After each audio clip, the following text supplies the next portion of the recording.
اور نہ ہی جہیز خریدنے کے پیسے تھے۔ میں نے اس نوجوان کا پتہ پوچھا اور خود اس کے پاس گئی۔ میں نے اس نوجوان سے کہا کہ تم اپنی تعلیم جاری رکھو، تم جیسے نوجوانوں کو ہمارے ملک کی بہت ضرورت ہے۔ وہ کہنے لگا، میڈم میں مجبور تھا، جب باپ کی پریشانی دیکھی تو اپنے سیمیسٹر کی فیس اسے دے دی، اور اس کے علاوہ ہوٹل میں کام کرنے لگا۔ میں نے سوچ رکھا تھا کہ بہن کے لیے کچھ رقم اکٹھی کر لوں گا اور اس کے بعد دوبارہ اپنی تعلیم جاری رکھوں گا، لیکن جتنی تنخواہ مجھے اس ہوٹل سے مل رہی ہے اس طرح تو مجھے کئی سال لگ جائیں گے رقم اکٹھی کرنے میں۔ میں نے اس نوجوان سے کہا کہ تم اپنی بہن کے بارے میں فکر مند نہ ہو، تم اپنی تعلیم جاری رکھو، اس ہوٹل میں کام کرنا چھوڑ دو، تمہاری بہن کی شادی کے تمام اخراجات میرے ذمہ ہیں، وہ میں اٹھاؤں گی، اس کے جہیز کا بندوبست بھی میں کروں گی۔ یہ سن کر اس نوجوان کی آنکھوں میں خوشی کے آنسو تھے، اسے میری باتوں کا یقین نہ آیا۔ کہنے لگا، میڈم آپ میرے لیے ایک فرشتہ بن گئی، میں آپ کا یہ احسان زندگی بھر نہیں بھولوں گا۔ میں نے اس سے کہا کہ میں تجھ پر کوئی احسان نہیں کر رہی، جس نے مجھ پر احسان کیا تھا میں اس کا بدلہ چکا رہی ہوں۔ کسی فرشتہ صفت انسان نے آج سے کئی سال پہلے مجھ پر بھی ایسا ہی ایک احسان کیا تھا اور میرا خواب پورا کیا تھا۔ سر کچھ دنوں بعد اس نوجوان کا والد بھی میرے آفس آیا۔ اس بزرگ نے میرا شکریہ ادا کیا اور کہنے لگا، اللہ تعالیٰ نے مجھے 2 بیٹیاں عطا کی، ایک بیٹی جس کی میں شادی کرنے جا رہا ہوں اور دوسری بیٹی جس نے اپنی چھوٹی بہن کی شادی میں مدد کی، وہ میری آنکھوں کے سامنے بیٹھی ہے۔ اس بزرگ کی آنکھوں میں میرے لیے پیار اور محبت دیکھ کر مجھے اپنے والد کی یاد آ گئی اور میں اس نتیجے پہنچی کہ دنیا میں بہترین کام لوگوں کی مشکلات کم کرنا اور ان کے کام آنا ہے۔ سر میں نے ان 5 نوجوانوں کی تعلیم کا ذمہ اٹھایا اور انہیں IT سیکٹر میں آگے پڑھنے میں مدد کی، اور سر میں ہمیشہ آپ کی مشکور رہوں گی۔ میں نے کہا، نہیں، میں یہ سن کر حیران ہوا۔ میں نے اسے دعا دی کہ اللہ تمہیں کامیاب کرے، اگر تم اجازت دو تو تمہاری کہانی لکھ لوں۔ وہ تھوڑا سا خاموش ہو گئی اور بولی، مجھے 1 ماہ قبل برین ہیمریج ہوا ہے، ورنہ میں خود لکھ کر پوری زندگی کی باتیں بتاتی۔ اب مجھے علاج کے لیے جانا پڑتا ہے، لکھ اور بول زیادہ نہیں سکتی، اس لیے دعا کریں۔ میں نے کہا، تم ہمیشہ سے میری دعاؤں میں ہو، تمہاری کہانی ہرگز نہ لکھتا۔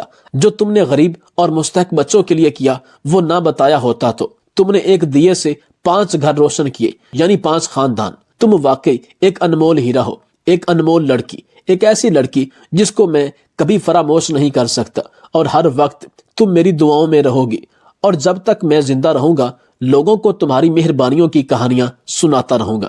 آپ سب پڑھنے والے دوستوں سے گزارش ہے، ایسی انمول بچی بلکہ میری بیٹی کے لیے دعا کریں کہ خدا را ایک صحت مند اور بابرکت زندگی نصیب کرے، اور اب جس جگہ پہنچ چکی ہے یہاں سے اس کی زندگی ایک پرسکون اور خوشحال گھریلو آسانیوں کی ہو۔ الہی آمین۔ اور اللہ تعالی ہمیں کسی بھی انسان کی زندگی میں اس کی مدد کی توفیق اور جذبہ عطا فرمائے، تاکہ ایک شمع سے کئی شمعیں روشن ہوتی چلی جائیں اور ساقی کوثر کے حوض پر ان کی محبت میسر آ جائے۔ آمین۔ بھارت کا معروف و مشہور بزنس مین دھیرو بھائی امبانی، یعنی کہ دنیا کے امیر ترین انسان اور بھارت کے سب سے طاقتور بزنس مین مکیش امبانی کے والد۔ یہ ان دنوں کی بات ہے کہ جب مکیش امبانی کے والد کی طبیعت کافی ناساز تھی اور ان کا سارا بزنس ان کے دونوں بیٹے مکیش امبانی اور انیل امبانی نے سنبھال لیا تھا، کیونکہ ڈاکٹرز نے انہیں مکمل آرام کرنے کا کہا تھا۔ یہ شام ڈھلے اپنے محلے کی سڑک پر ٹہل رہا تھا۔ موسم خوشگوار ہونے کے باوجود اس کا دم گھٹا جا رہا تھا۔ ڈاکٹروں کے مطابق اس کے پاس ہفتہ 10 دن سے زیادہ ٹائم نہیں تھا۔ دنیا کی ہر آسائش کے ہوتے ہوئے بے بسی کا یہ عالم تھا کہ ٹائم سے پہلے ہی سب کچھ ختم ہوتا محسوس ہو رہا تھا۔ اتنا امیر ترین انسان، حتیٰ کہ دولت کے انبار لگے ہوئے تھے، لیکن ان کے چہرے سے یہ تاثر پیدا ہوتا تھا کہ یہ اس وقت دنیا کے سب سے مجبور انسان ہے، کیونکہ ملک کے ڈاکٹروں نے جواب دے دیا تھا۔ ایک ننھی سی امید تھی کہ امریکہ میں علاج ہو سکتا ہے، وہ بھی دم توڑ گئی جب وہاں کئی مہینے ٹیسٹ وغیرہ کروانے کے بعد سینئر ترین ڈاکٹر نے آخرکار ایک دن آ کر نرمی سے مکیش امبانی اور ان کی والدہ کو سمجھایا کہ آپ کے پاس زیادہ ٹائم نہیں ہے، لہٰذا میرا مشورہ ہے اور عقل مندی یہی ہوگی کہ آپ ان کو دنیا کے کسی بھی بڑے سے بڑے ہسپتال میں چیک کروا لیں یا ان کا علاج کروا لیں گے تو ان کو افاقہ نہیں ہوگا، کیونکہ میں نے ان کے پاؤں کے ناخن سے لے کر ان کے سر کے بال تک ایک ایک چیز کا بڑی باریک بینی سے ٹیسٹ اور معائنہ کیا ہے۔ لیکن تمام ڈاکٹرز کے مشورے کے بعد ہم اس نتیجے پر پہنچے ہیں کہ یہ اپنی باقی کی زندگی کا قیمتی ٹائم اپنے بیوی بچوں کے ساتھ گزاریں جب مکیش امبانی اور ان کی والدہ اپنے شوہر کو لے کر واپس بھارت آئیں تو انہوں نے بڑے ہی تحمل مزاج سے اپنے شوہر سے کہا کہ ڈاکٹرز نے آپ کو صرف آرام کا مشورہ دیا ہے، لیکن دھیرو بھائی امبانی اپنی جسمانی صحت سے واقف تھے اور اپنی اس لا علاج بیماری کے بارے میں اچھی طرح جانتے تھے، لہٰذا یہ صرف اپنے گھر میں رہتے اور کبھی کبھار ٹہلنے کے لیے گھر سے باہر نکلتے۔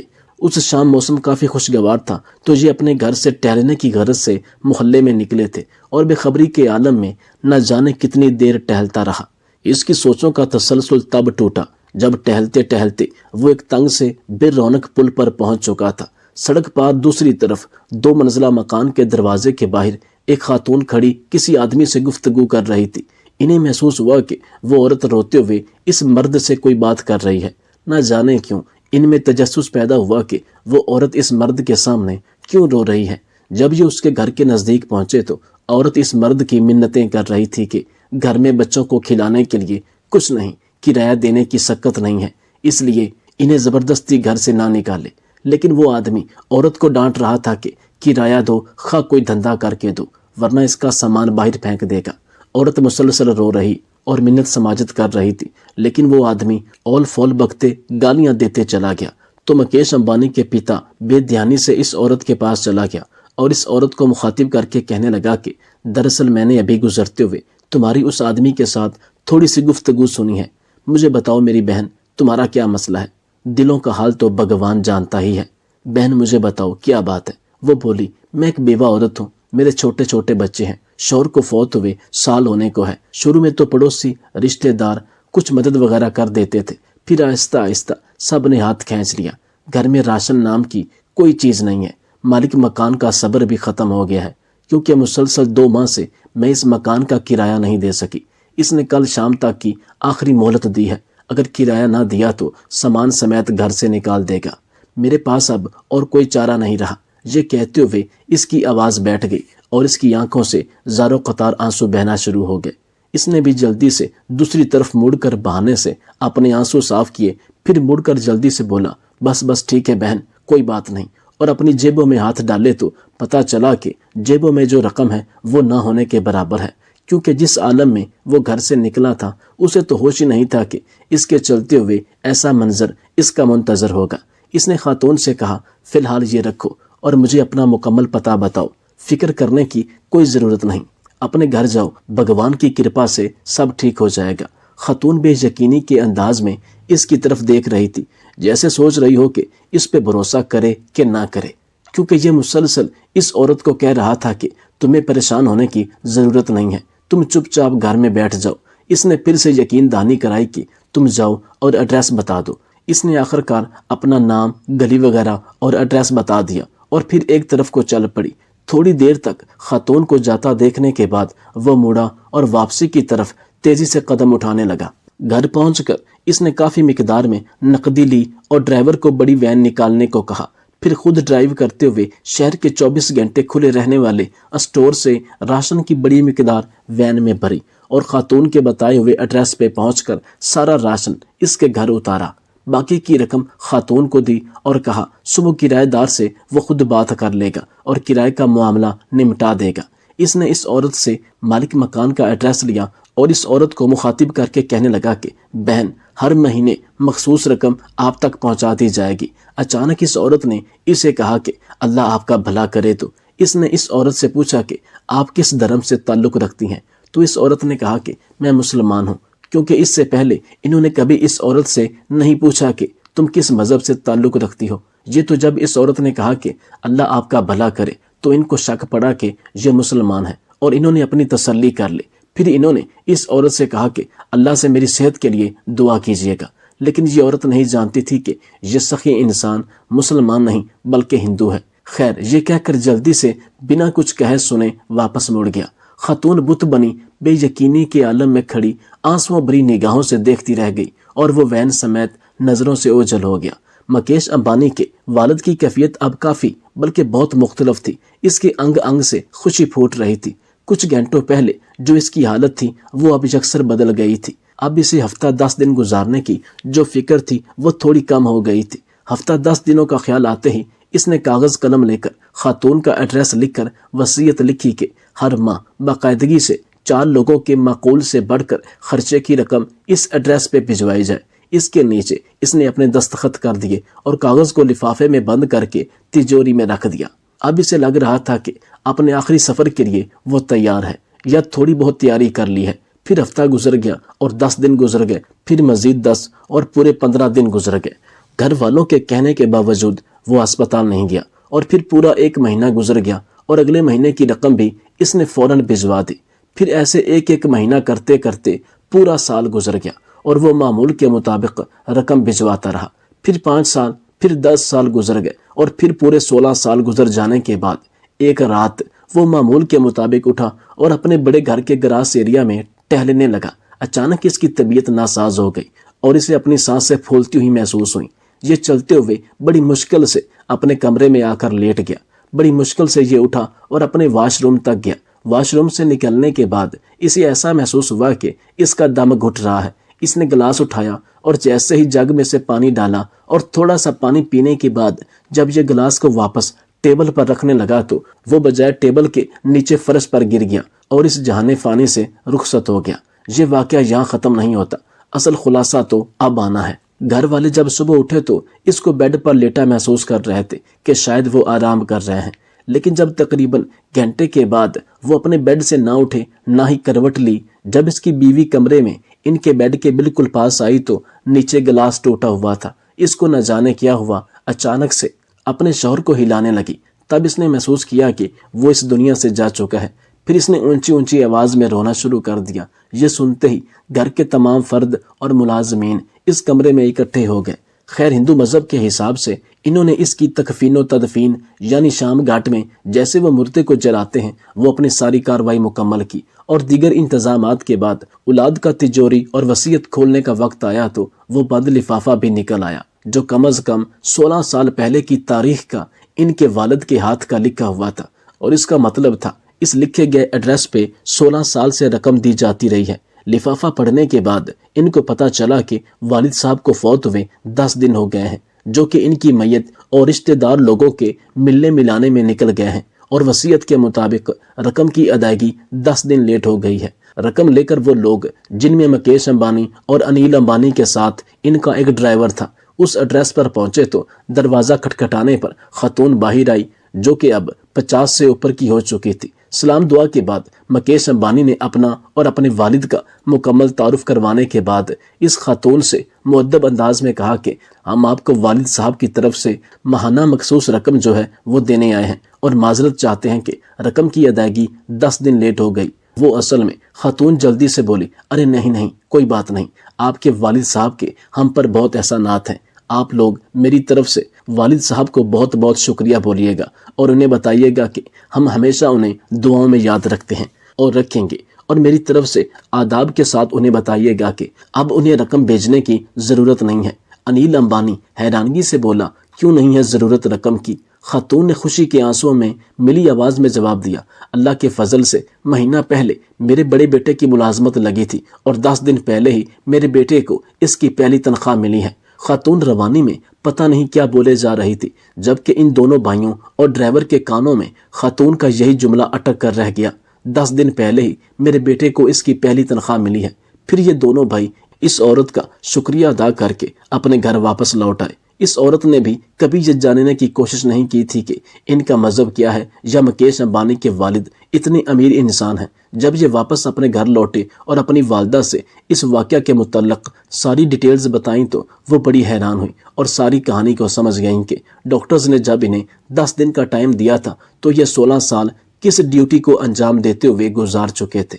ناظرین کرام، آپ صلی اللہ علیہ وسلم کا فرمان ہے کہ رازداری میں کیا گیا صدقہ اللہ پاک کے غصے کو بجھاتا ہے، اور ہر عقل رکھنے والے کے لیے اس واقعہ میں صدقے کے متعلق بڑی کھلی اور واضح نشانی موجود ہے۔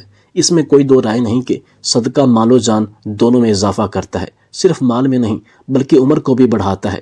جس شخص کو اب بھی یقین نہ ہو رہا ہو وہ کسی بھی غریب، بیوہ، یتیم، مسکین کے ساتھ یہ تجربے کے طور پر ایسا کر کے دیکھ لیں، اگر اس کے مال و جان میں اضافہ نہ ہو تو وہ میرا گریبان پکڑ سکتا ہے۔